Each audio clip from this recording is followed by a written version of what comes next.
آگے ہو گیا مصطفیٰ صاحب بس ٹھیک ہے جی شروع کریے جی بسم اللہ الرحمن الرحیم سب سے پہلے تو آپ سارے دوستوں کا ساتھیوں کا شکر گزار ہوں کہ آپ ہماری درخواست پہ استدعا پہ تشریف لائے.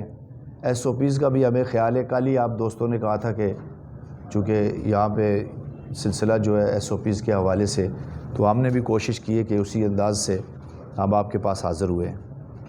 تو اصل صورتحال آپ کے سارے دوستوں کی نوٹس میں ہے کہ آج کل جو عدلیہ کا بحران ہے اور اس کے ساتھ جو 15ویں ترمیم جو لے کے آئے اور پھر اس کے بعد وہ 15ویں ترمیم جو ہے وہ روک دی بھی گئی, اس سارے تناظر میں ہم نے یہ فیصلہ کیا ہے بار کونسل نے بھی اور آزاد کشمیر دارالحکومت کی جو بار ایسوسیشن ہے ان کے پریزیڈنٹ آفتاب صاحب نے کہ ہم آپ کے پاس حاضر ہو کے آپ سے جو ضروری معاملات ہیں وہ آپ کے ساتھ شیئر کیے جائے پریس کانفرنس کی صورت میں. تو اس میں سب سے پہلے میری جو گزارش ہے کہ سپریم کورٹ کے چیف جسٹس مارچ 2000 اس کو میں اسی طرح ریڈ کرتا ہوں جو امپارٹنٹ ترین پوائنٹس ہیں وہ آپ کی آسانی کے لیے میں نے بلیک اینڈ وائٹ میں لے کے آیا ہوں, چونکہ ساری بات ہم جو کرتے ہیں وہ ساری تفصیل سے شاید ہو سکتا لکھی بھی نہ جاتی. تو سپریم کورٹ کے چیف جسٹس مارچ 2002 میں ریٹائر ہوئے اور اس کے بعد سینئر جج راجہ سعید اکرم کو ایکٹنگ چیف جسٹس تعینات کیا گیا. یہ تھوڑے فیکٹس آپ کے گوش گزار کرنے کا مطلب یہ ہے کہ بہت سارے لوگوں کے ذہن میں انبیگوٹی ہے کہ جی یہ پینل چلا گیا ہے, سمری چلی گئی ہے, یہ ہو رہا ہے وہ ہو رہا ہے اور حکومت پاکستان جو ہے وہ نہیں کر رہی ہے, چیئرمین کشمیر کونسل نہیں کر رہی. تو ہم وہ حالات و واقعات جو اصل صورتحال ہے وہ آپ تک پہنچانا چاہتے ہیں. ایکٹنگ چیف جسٹس تعینات کیا گیا جو اس وقت ایکٹنگ بنیادوں پر اپنے فرائض سر انجام دے رہے ہیں, جبکہ جونیئر جج بھی 2020 میں ریٹائر ہو گئے. اب سپریم کورٹ میں ایک جج ایکٹنگ چیف جسٹس کام کر رہے ہیں, دوسری جانب ہائی کورٹ میں زائد از 1 سال سے ایکٹنگ چیف جسٹس اپنے فرائض سر انجام دے رہے ہیں. مارچ 2021 میں وہ ریٹائر ہو گئے. باقی 2 ججز سے ایک شدید بیمار تھے جو مورخہ 3 مئی 2021 کو وفات پا گئے. اب صرف ایک جج ایکٹنگ چیف جسٹس کے طور پر کام کر رہے ہیں. اس طرح سپریم کورٹ اور ہائی کورٹ مکمل طور پر غیر فعال ہے.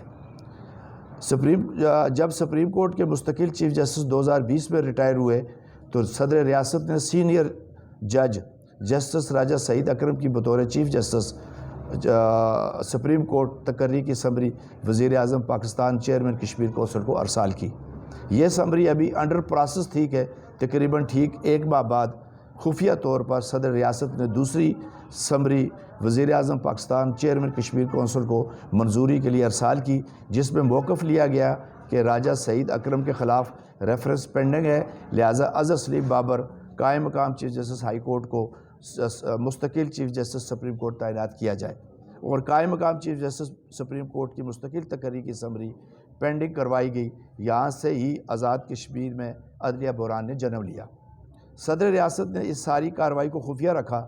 انکشاف ہونے پر اصل صورتحال منظر عام پر آ گئی. ساتھ ہی حکومت نے بدنیتی کے تحت ہائی کورٹ کے قائم مقام چیف جسٹس کی سپریم کورٹ میں بطور مستقل چیف جسٹس کی سمری کی منظوری کے لیے 14ویں ترمیم عمل میں لائی اور چیئرمین کشمیر کونسل کو اظہر سلیم بابر والی سمری کی منظوری پر زور دیا جاتا رہا, لیکن حکومت آزاد کشمیر اظہر سلیم بابر والی سمری کو منظور کروانے میں ناکام رہی.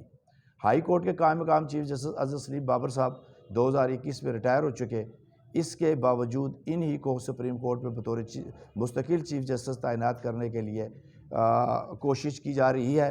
15ویں ترمیم بھی اسی سلسلے کی ایک کڑی ہے اور ساتھ ہی من پسند ججز کی تعیناتی کا منصوبہ بھی زیر کار ہے. صدر ریاستی بدنیتی کے تحت جان بوجھ کر اظہر سلیم بابر کے ریٹائر ہونے کے بعد سپریم کورٹ کے قائم مقام چیف جسٹس کو مستقل کرنے کی سمری تاحال وزیر اعظم پاکستان چیئرمین کشمیر کونسل کو ارسال نہیں کی, جس کی وجہ سے عدلیہ بحران آزاد کشمیر کے حکمرانوں اور صدر ریاست کی وجہ سے تاحال برقرار ہے.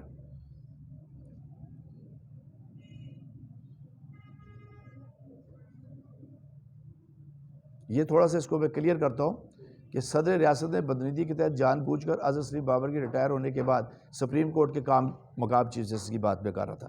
آزاد جموں کشمیر بار کونسل نے عدلیہ بحران کے خاتمے، ریاستی اداروں کی عزت اور وقار کی خاطر گزشتہ دنوں میں صدر ریاست سے ملاقات کی، اور ملاقات میں متذکرہ بالا جملہ امور زیر بحث آئے۔ اس میں ہم سارے دوست جو سٹیج پہ بیٹھے اس ملاقات میں ہم موجود تھے۔ زیر بحث آئے بار کونسل نے صدر ریاست پر دو ٹوک الفاظ میں واضح کیا کہ اظہر سلیم بابر کو سپریم کورٹ میں مستقل چیف جسٹس کی تعیناتی کی سمری آئین اور قانون کے بغیر ہے۔ ان کی ریٹائرمنٹ کے بعد سپریم کورٹ کے قائم مقام چیف جسٹس کی بطور مستقل چیف جسٹس تقرری کی سمری وزیر اعظم پاکستان چیئرمین کشمیر کونسل کو اگر ارسال کی گئی ہے تو اس کا ریکارڈ بار کونسل کو فراہم کیا جائے۔ تو آپ کی قیادت میں بار کونسل آزاد جموں کشمیر راجہ سعید اکرم کو بطور مستقل چیف جسٹس سپریم کورٹ تقرری کے لیے وزیر اعظم پاکستان چیئرمین کشمیر کونسل کے پاس جانے کے لیے تیار ہے، لیکن صدر ریاست آزاد جموں کشمیر بار کونسل کو اس نسبت مطمئن نہیں کر سکے اور نہ ہی کوئی سمری کا ریکارڈ فراہم کر سکے۔ صدر ریاست کا یہ موقف غلط ثابت ہوا کہ انہوں نے اظہر سلیم بابر کی ریٹائرمنٹ کے بعد راجہ سعید اکرم کو بطور مستقل چیف جسٹس سپریم کورٹ تقرری کی سمری ارسال کر رکھی ہے۔ حکومت آزاد کشمیر نے بدنیتی کے تحت آئین میں طے شدہ طریقہ کار کو نظر انداز کرتے ہوئے 15ویں ترمیم کے ذریعے عبوری طریقہ کار کے تحت 2 ماہ کے لیے چیف جسٹس صاحبان کی مستقل تقرریوں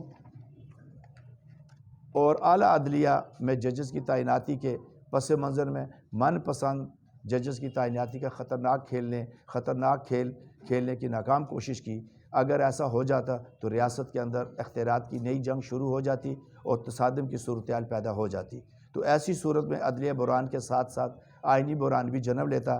اس آڑ میں حکومت آزاد کشمیر سیاسی شہادت کا رتبہ حاصل کرنے میں کامیاب ہو جاتی اور اس کی ذمہ داری حکومت پاکستان اور قومی سلامتی کے اداروں پر عائد ہوتی، لیکن قومی سلامتی کے اداروں نے قومی سلامتی کے اداروں کے تہ دل سے آزاد جموں کشمیر بار کونسل شکر گزار ہے کہ انہوں نے بروقت مداخلت کر کے حکومت آزاد کشمیر کو بدنیتی پر مبنی آئینی ترمیم سے روک دیا اور تحریک آزادی کے بیس کیمپ میں تصادم کی صورتحال ٹل گئی۔ اور اس کا جو میں سمجھتا ہوں ذمہ داری سے یہ کہتا ہوں کہ یہ کریڈٹ جو ہے پاکستان بار کونسل اور آزاد کشمیر کی بار ایسوسیشنز اور سینٹرل بار دارالحکومت کی جو بار ایسوسیشن کے پریزیڈنٹ ہے، یہ ان کی بروقت کاوشوں سے ہماری جو ای میل تھی، ٹیلی گرام تھے، ٹیلی فون تھے، اس کی بنیاد پہ یہ باقی بھی لوگوں نے اس کا پارٹ پلے کیا اور یہ معاملہ رک گیا۔ صدر آزاد کشمیر کا آئین میں ججز کی تقرری کے طے شدہ 15ویں آئینی ترمیم کے ذریعے ججوں کی تقرری کا اختیار کشمیر کونسل سے لے کر صدر ریاست کو تفویض کرنا اور آخری چند ہفتوں میں حکومت آزاد کشمیر کا من پسند ججز کی تعیناتی کا منصوبہ دراصل ریاست کے آمدہ الیکشن میں شب خون مارنے کے مترادف ہے اور یہ ایک سازش تھی۔ صدر آزاد کشمیر کا آئین میں ججوں کی تقرری کے طے شدہ طریقہ کار پر عمل سے انکار غداری کے مترادف ہے۔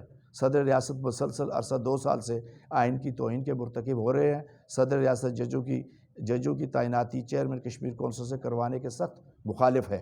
یہی وجہ ہے کہ عدلیہ بحران پیدا کرنے اور اپنی خواہش کے مطابق من پسند ججوں کی تقرری کرنا چاہتے ہیں۔ بدی وجہ وہ آئین پر عمل کرنے سے صاف انکاری ہیں۔ انہیں اپنے عہدے سے استعفیٰ دے دینا چاہیے۔ افسوسناک پہلو یہ ہے کہ صدر ریاست اعلیٰ عدلیہ کے خلاف سازشیں کرنے، ججوں کو ہراساں کرنے، آئینی ذمہ داریاں پوری نہ کرنے اور بدنیتی کے تحت 15ویں آئینی ترمیم کے ذریعے اعلیٰ عدلیہ میں ججوں کی تقرری کے اختیارات چیئرمین کشمیر کونسل سے لے کر اپنے آپ کو تفویض کرنے کی کوشش کرنا وکلاء اور ریاستی عوام کے ساتھ ظلم اور ناانصافی اور آئین کے ساتھ کھلواڑ کرنے کے مترادف ہے۔ صدر ریاست فوری طور پر سپریم کورٹ اور ہائی کورٹ میں چیف جسٹس صاحبان کی مستقل تقرری کی سمری چیئرمین کشمیر کونسل کو ارسال کریں تاکہ عدلیہ بحران کا خاتمہ ہو سکے۔ یہ ابھی تک انہوں نے نہیں بھیجی۔ یہ ہمارا مطالبہ ہے کہ اب وہ اظہر سلیم بابر کی سمری پینڈنگ ہو چکی ہے اور وہ ریٹائر ہو چکا ہے، اس پہ زور نہ دیں۔ یہ اب جو ہے ہماری ان سے یہ مطالبہ ہے کہ وہ یہ 2 سمریاں بھیجے، ہائی کورٹ کے چیف جسٹس کی مستقل تقرری اور ساتھ میں سپریم کورٹ کے چیف جسٹس کی مستقل تقرری، فی الفور اس کی سمری جو ہے وہ یہ ارسال کریں۔ حکومت آزاد کشمیر 15ویں ترمیم کو دوبارہ ٹیبل کرنے سے باز رہے اور اس طرح کے اقدامات سے پاکستان کے ساتھ لازوال رشتے کو بریک کرنے کے مترادف ہے۔ حکومت آزاد کشمیر کو مملکت پاکستان کی مضبوطی اور کی سلامتی کے اقدامات اٹھانے چاہیے۔ اس طرح کے غیر ضروری آئینی ترمیم سے نقصانات کا اندیشہ ہے۔ حکومت پاکستان اور قومی سلامتی کے ادارے آئین میں طے شدہ طریقہ کار کے مطابق عدلیہ بحران کے خاتمے کے لیے اپنا کردار ادا کریں۔ صدر ریاست کی جانب سے ججوں کی تقرری کی نسبت آئین میں طے شدہ طریقہ کار پر عمل درآمد کے بجائے رکاوٹ پیدا کرنے کی تحقیقات کی جائے۔ یہ ہے جناب ہمارا آج کا یہ جو ہے ہماری پریس کانفرنس ہے اور اس میں قانونی نکات سارے۔ میری آخر میں یہ گزارش ہے کہ اس کو جو عدلیہ کا بحران ہے، اس عدلیہ کے بحران سے ایک عام آدمی اور آزاد کشمیر کے 15,000 وکلاء اور ریاستی عوام جو ہے وہ بری طرح تباہ کن صورتحال سے دوچار ہیں، اور اس کا احساس آزاد کشمیر کی حکومت کو نہیں ہے، اور اس کی عدلیہ بحران کی جڑ جو ہے وہ صدر ریاست ہے۔ اور اگر وزیر اعظم آزاد کشمیر اس سازش میں شامل نہیں ہیں تو میں آپ کی وساطت سے ان سے مطالبہ کرتا ہوں، ایک ان سے استعفیٰ لیں اور دوسرا ان کا اسمبلی میں مواخذہ کریں۔ وما علینا الا البلاغ۔ بہت شکریہ جناب، یہ بات کر رہے ہیں تو پھر آپ